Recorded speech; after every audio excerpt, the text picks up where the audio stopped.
The modern world is bad. It is inhumane, unfair, and unjust. This is the world of money.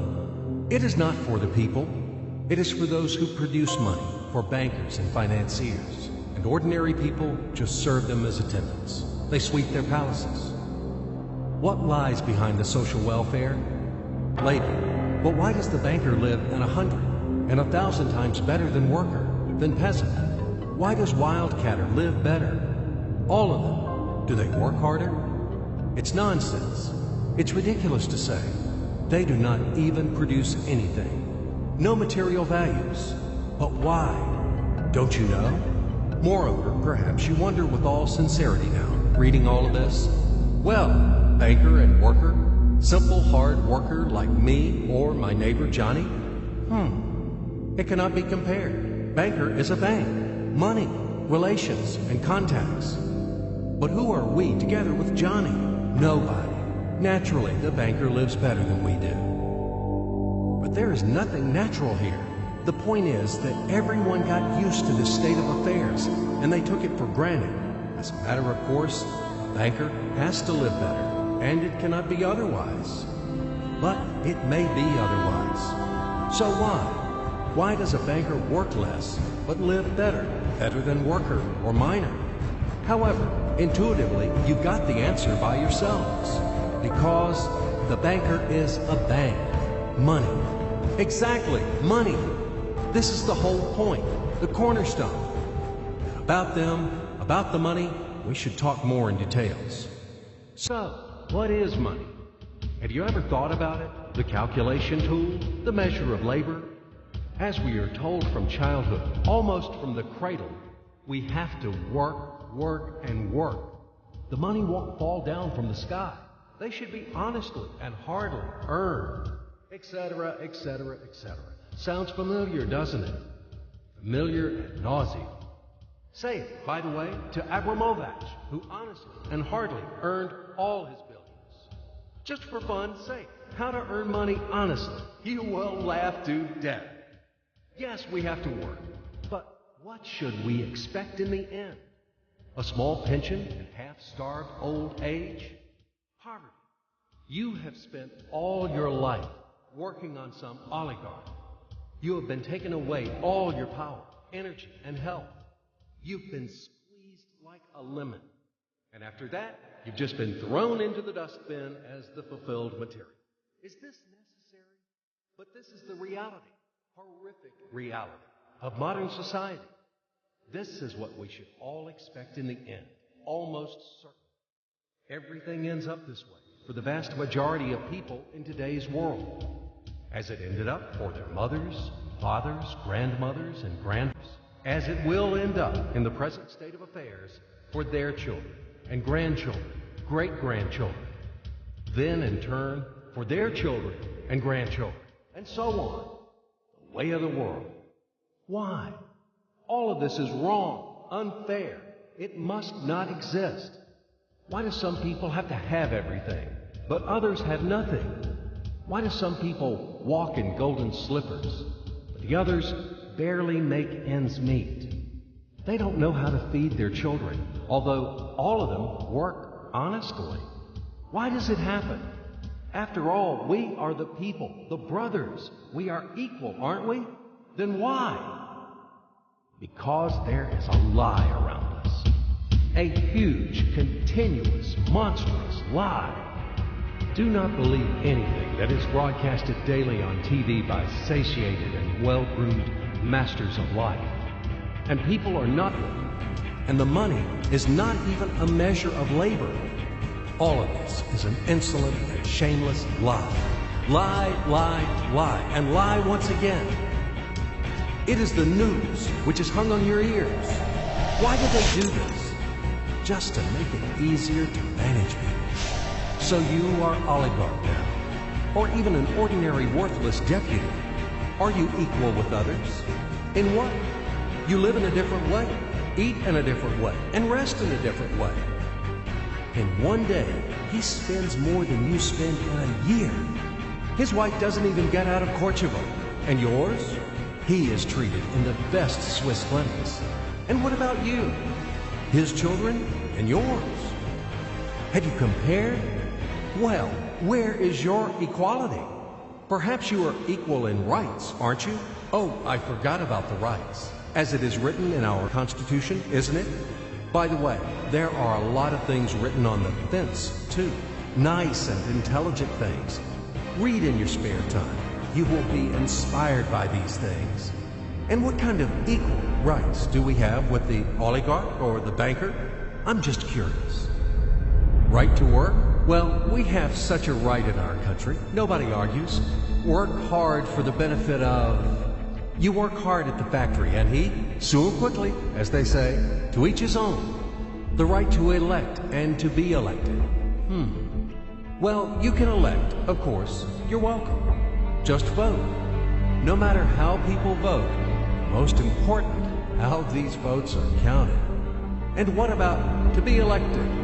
Are you going to be elected somewhere? Do you have the money for that? Gold reserve for the election campaign? No? So breathe smoothly and relax. Come back to your factory. Continue to work hard. And do not rock the boat. The feast of life is not for you. It is for those who are more equal than you. What else is there? However, it is not the essence. There is no sense for further continuation. I hope everything is already clear. What kind of equal rights you both have, and who are more equal. It is all about universal equality and fraternity. It is figured out, I think. Now we move on to the money. We won't talk about the measure of labor. These are fairy tales for idiots. Money is not any measure of labor. Otherwise, you would live like a lord, or maybe you don't work too much. I don't know. But what is money? Shackles, fetters, chains, durable and unbreakable chains holding the slaves in subjection more reliably than any steel. What are slaves in the 21st century? Do you ask me? What slaves? You and me, all around. You, me, him, her, all of us. We are all slaves, slaves of money. More precisely, we are slaves of those who print the money. We are slaves of our masters. Nothing has been changed at all during these centuries on earth. Oh, ho, ho. We live so far in the slave system. Only outwardly, everything has become more decent, more delicate, and more sophisticated. Our shackles are no longer heavy, rusty, and steel. They are invisible and weightless now. They don't seem to exist. You can go wherever you want. You can do whatever you want. You are free. But in fact, the shackles still exist. And damn, you are not free. Freedom is an illusion. Money, that's the point. Well, where can you go without money? It is not the Stone Age today. You cannot live in a cave. You cannot dress yourself in animal skins. And you cannot hunt for mammoth. And where are they, these damn mammoths? You need a house, clothes, food. And this is all about money, money, money. And once again, money. After all, everything around is just for the money. You cannot make a single step without them. But where do you find the money? That's right, you have to earn them. Do you hear? Clatter of chains, whistling of the whip, and shouting of overseers. Have you ever thought that it is immoral to sell yourself? That it is a kind of prostitution to sell your own strengths, brain, time? What is the difference from the selling of your own body? Yes, but will you object that people have to work? If everybody would stop doing their jobs, what's going to happen then? We will resettle to the caves again, and we will get dressed in animal skins, won't we? That's right. Everything is right. It is very reasonable, logical, and easy to understand. As ABC, even I understood. That's what I'm talking about. Nothing has been changed at all during all these centuries on Earth. And these convincing arguments could be heard for sure in slave society, when the slaveholders had been trying to make understand their obstinate, blunt slaves who didn't want to work for them that it is necessary to work hard. Stupid slaves! And later, quite recently, in historical times, the landlords told their serfs, after all, if you stop to work, to plow, to sow, and reap, what's going to happen then? Our society will collapse, and we will die of hunger. We will run wild. Yes, it is necessary to work, to create something useful for the society. Otherwise, society will degrade and die. But firstly, we have to work voluntarily, not for a bowl of soup, and not only in order to survive. We have to do what we like to do. And secondly, if something, once it is necessary to work, it is necessary for everyone. All people are equal, aren't they? So let everybody work. The situation when some people earn money in a mine at the factory with salty sweat and bloody calluses, while others simply print them, sitting back and sipping expensive whiskey or brandy, is abnormal. Such a situation is not acceptable in principle, and there are no explanations and no excuses to this state of affairs. Absolutely. Money is just paper, candy wrappers. They are not backed by anything tangible, and according to that, money is simply is printed. And these candy wrappers are distributed among the slaves as wages for labor. When the slaves are given an extra wrapper, it means their salary is increased, and they are happy. Are you shocked? Alas, c'est la vie. It is our bitter reality. How is the financial world organized? It is a pyramid. The Fed, U.S. Federal Reserve System, is at the top. The Fed prints dollars. How much? As much as it wants. Of course, the Fed adheres to some of its own internal rules and regulations. It tries, for example, not to print too many dollars to prevent complete devaluation of the currency, etc., etc. But in principle, the Fed can print as many dollars as it wants. At least, there are no external limitations for that. Absolutely, the U.S. Fed is guided solely by the reasons of expediency. The lower levels of the global pyramid are the central banks of different countries. All other local national banks are situated on even lower levels. Of course, all of this is slightly simplified, but in general, everything corresponds to reality and reflects overall picture. Why do we need banks? Speaking figuratively, banks play the role of blood vessels in the social organism. Through these vessels, the money, blood, from the heart, the central bank, enters to all its organs. Money, blood, wash these organs. They bring life to them. It's not me. You can find this information in any textbook on economics. In which connection dollars are mentioned here? In what relation does the Fed have to us, sinners? The most direct relation to us, I'm telling you. After all, dollar is the global currency. Don't you know this? Let's say Russian Central Bank, one little proud bird, cannot print rubles without permission of U.S. Fed. Absolutely not. As soon as Russia supplies oil and gas to the USA for $1 billion, it is a wagon of colored pieces of paper with pictures of great American presidents. Then, Russian Central Bank will be allowed to print rubles in the amount of $1 billion with a clear conscience. This is the only way. Otherwise, Russia will be expelled from the IMF, and in general, the ruble won't be a freely convertible currency. But let it be. This is the topic for another conversation. Check my site later. Do not get distracted. Let's come back to the pyramid. Well, okay, the blood vessels wash. All of this, of course, is wonderful. But the main question is, why does the banker live better than worker? We still have no answer. So what that he has blood vessels? Shall we give him cash bonus for that or vouchers for enhanced diet? I, for example, build houses or bake bread. It is also very important. Does he work harder than me? No. Then why does he live better? And one small question in addition. I've been working and working like a damned for public benefit from morning to night. But anyway, I can't pay off the loans. And all of my friends are in the same situation. Is this normal? It is obviously wrong and unfair. This is eternal credit bondage. But whom do I owe the money to? I owe money to banks, to these blood vessels, washing all and everything. Fuck them all. I don't need this fucking washing. In short, they make fools of us. That's all.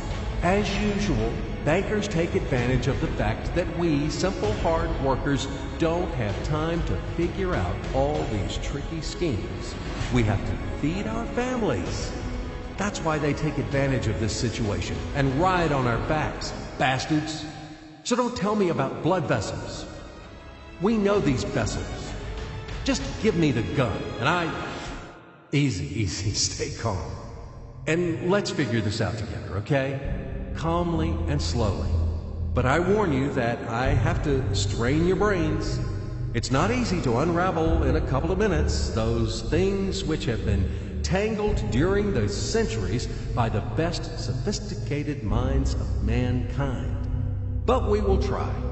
At least we will show something visually, something from the life of modern banks.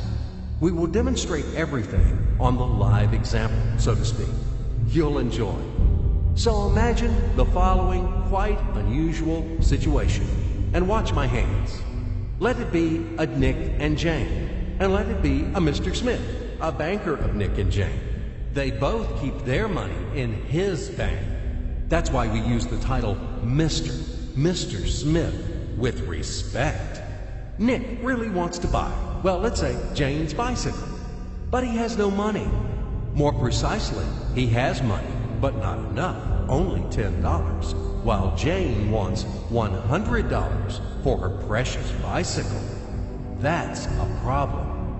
What should Nick do? Well, this bicycle is so desirable. He gives Jane his $10 as a deposit and asks plaintively not to sell the bike to anyone. He says that he will bring the rest of the money soon. At the same time, he runs to his bank, to the respected Mr. Smith, to get a loan for the missing $90. As ill luck, Mr. Smith has no money at this moment, but he knows perfectly about $10, which Nick gave to Jane. And where will Jane bring his money to? That's right. She will put these $10 in her lovely bank to the same Mr. Smith. Therefore, Mr. Smith asks Nick to come back tomorrow in the hope that tomorrow he will get these $10. And everything happens this way. The next day, Jane brings $10 to the bank. The bank provides Nick these $10 on credit. Nick immediately gives them to Jane. She again puts them in a bank. The bank again provides Nick these $10 on credit, etc. As long as Nick the fool will gather enough money for the bicycle. Don't you get confused yet? Be patient, I told you. These demons have been trying to confuse you during 1,000 years. These damn economists and financiers. But anyway, we will figure everything out. So what do we have in the end? Nick finally got the bike from Jane. Wow! But at the same time, Nick owes $90 to the bank, Mr. Smith. And the bank, in its turn, owes $100 to Jane.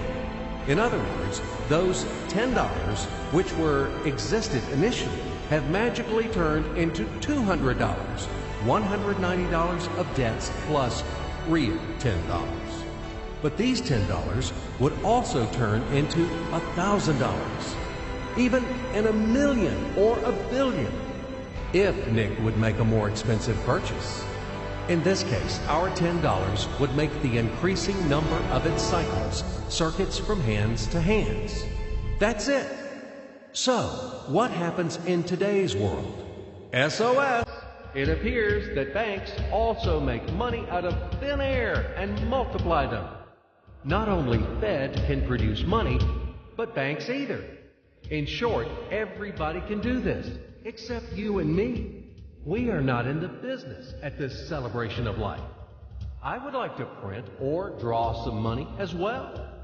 In fact, these banks multiply money without any control. And we're still wondering why the banker lives better. What are naive fools are we? Now it is clear why. The one who produces the money, of course, lives better. But this is not enough. From this moment, poor Nick will never be able to repay his debts owed to the bank, no matter how hard he would work.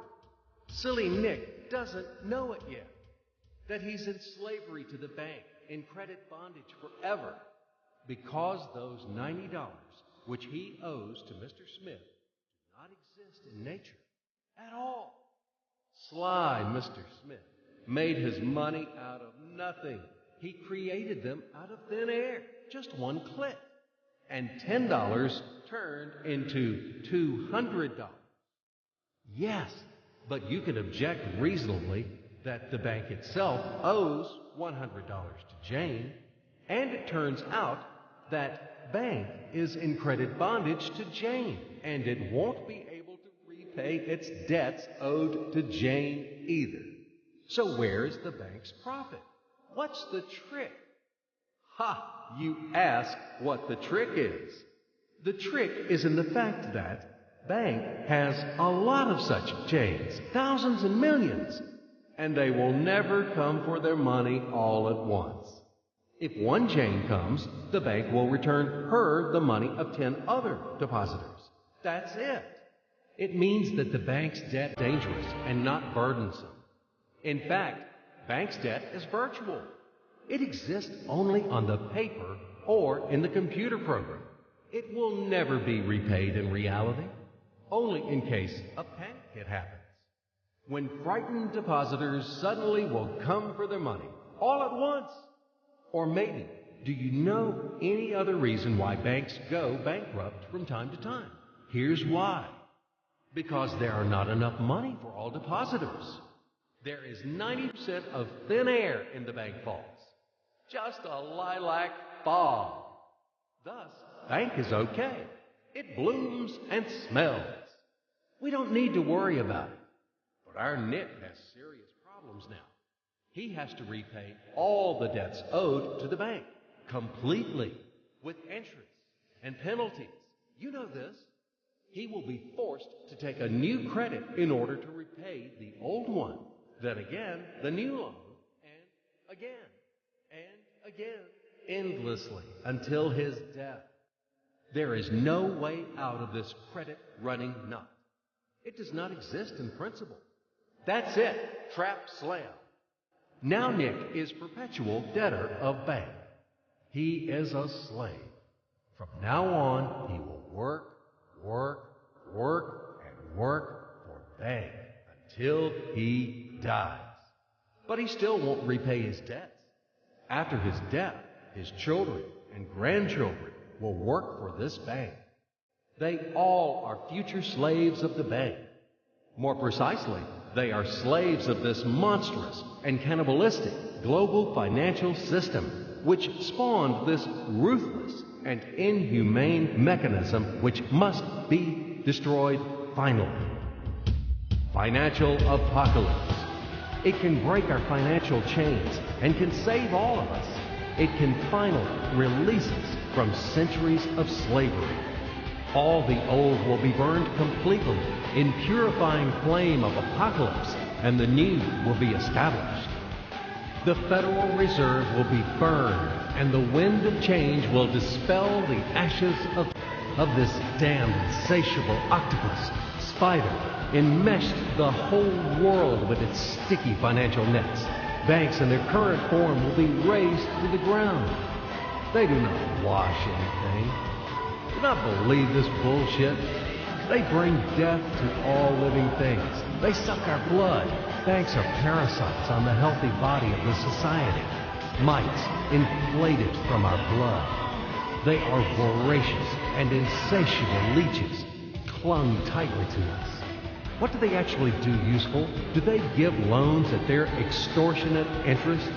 Actually, why do banks charge you interest on loans? Have you ever thought about it? Usury has always been condemned and despised at all times and among all nations. And now it is the norm. An entrepreneur gets a bank loan. For what do they charge interest on it? He wants to create something useful for the society, for the whole society, including the bankers. He has to be encouraged and given privileges for that, instead of stripping off 3 skins from him. But today's banks were created not for that. The interests of the society are not important for them. Banks take care only about their own financial profits and benefits. They don't care about the people. Today's banks are faithful servants of the Federal Reserve. They are greedy and avid bloodsuckers, small ghouls in the service of a giant and evil monster. Modern Earl Dracula, who plunged the whole world into financial bondage, and it sucks and sucks our blood. And it will continue to suck the blood of our children and our grandchildren if we don't stop and destroy it. Hammer an aspen stake to all the banks. And do not forget the silver bullets. Apocalypse. Only financial apocalypse. We have no other choices. We are not slaves. We are the people. And we choose freedom. And this freedom is already on the threshold. Now, with the advent of MMM, financial apocalypse is inevitable. From now on, it's just a matter of time. Grain has been sown, and it will sprout. It is now sprouting, right now, at this very moment, and it won't perish. What is MMM? Global Mutual Aid Society, Worldwide People's Bank, Financial Social Network. You can call it as you like. The point is not in the title. The point is that it is a voluntary and formal network of millions of people across the earth, people who rose up against financial slavery. They decided to declare war on the Fed and other banks and to win this war. In order to achieve this goal, they combined their money together. And it doesn't matter that separately their savings are not big. But there are a lot of people in MMM, millions, and together it is a tremendous force, invincible force, and this force is growing with each passing day. Indeed, due to what do the banks exist? Due to the oligarchs and the billionaires? No, they exist due to the same ordinary people who keep their meager savings in banks. MMM really knocks the bottom out of banks, opening people's eyes. Why do people keep their money in banks? Because there is no alternative. Banks are monopolies. Where should people bring their money? Like Jane, to Mr. Smith only? Not in this bank, so in another one? Not to Mr. Smith, so to another banker? His name will be Mr. Johnson. But anyway, it's the same shit.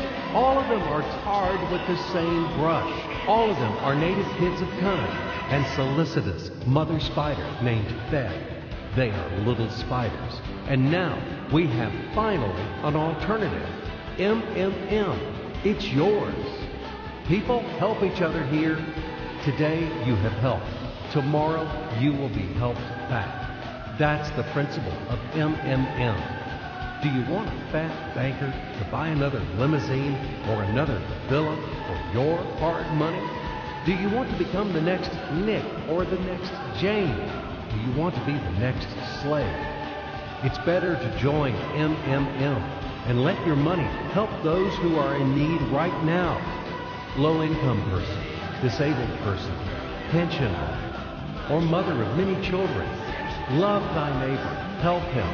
MMM is a kind of giant common savings where all the people put their money in, and then they take them back as much as needed, as much as they need at this very moment. They do not seize, but they just take. In fact, a human being doesn't need a lot of money. It is only important the awareness that he has them. The only thing that is really necessary for everyone is the confidence in the future. MMM just gives this confidence to people. It gives the feeling of complicity, that you are not alone. You will always be helped in tough times. You won't be left alone. MMM is the unit of a new society, a brighter and cleaner society. It is the unit of the new world, where the money won't exist, where everything will be different, honestly and fairly.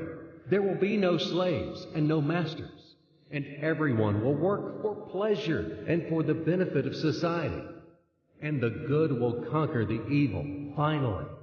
Everything will be in that new world. Certainly. Welcome to System MMM. SergeyMavroday.com. We are waiting for you. We can do a lot. We change the world, and we will change it. Everything will be MMM. Financial apocalypse.